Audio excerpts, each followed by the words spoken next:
얼마 전 카페에 갔는데 로봇이 커피를 내려주더라고요. 버튼을 누르니까 바로 기계팔이 움직이더니 빠르게 커피를 만들어줬습니다. 조금 어색했지만 좀 편하기도 했어요.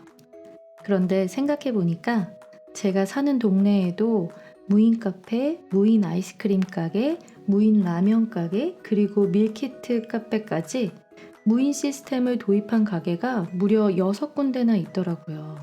골목 하나에만요. 한국은 지금 무인 업종의 시대로 가고 있는 것 같습니다.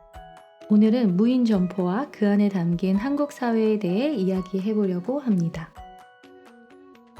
무인은 한자어로 사람이 없다라는 뜻인데요. 음, 직원 없이 기계로 운영되는 시스템을 말하죠. 무인 점포, 무인 카페, 무인 계산대처럼 쓰입니다. 한국에서는 무인 점포가 5년 만에 약 4배 가까이 늘었다고 합니다. 특히 주목할 만한 점은 무인 점포 운영자 중 약 30%가 2030 젊은 세대라는 점인데요. 그럼 이런 무인 가게는 왜 이렇게 많아졌을까요? 첫째, 인건비 절감입니다. 사람을 고용하지 않아도 되니까 그만큼 비용이 줄어듭니다. 둘째, 운영 시간의 자유인데요. 밤에도 새벽에도 24시간 문을 열 수 있다는 장점이 있습니다. 그리고 마지막, 비대면 선호. 팬데믹 이후 사람들과의 접촉을 줄이려는 문화가 영향을 주었습니다.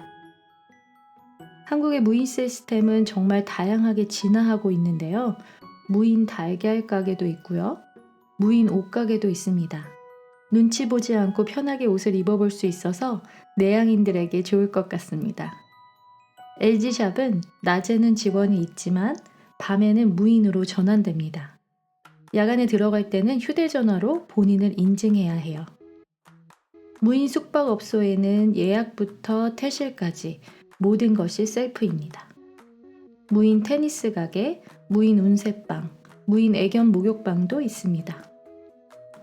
이처럼 무인 업종은 단순한 트렌드가 아니라 서비스 방식의 새로운 패러다임으로 자리 잡히고 있는 것 같습니다. 물론 보안 문제나 서비스 부족 같은 단점도 있지만 지금의 흐름을 보면 피할 수 없는 변화처럼 느껴지기도 합니다. 혹시 여러분도 한국에서 무인 가게를 이용해 보셨나요? 한국어 키오스크로 주문하기. 한국어를 공부하는 여러분에게 좋은 경험, 좋은 공부가 될 것 같습니다. 언어는 생활 속에서 경험할 때 더 오래 기억되니까요. 다음에 한국을 방문하게 된다면 이색 무인 가게를 꼭 한번 이용해 보세요. 여러분의 나라에는 어떤 무인 가게가 있나요? 혹은 여러분이 운영한다면 어떤 무인 가게를 운영해 보고 싶으신가요? 여러분의 이야기를 기다리겠습니다.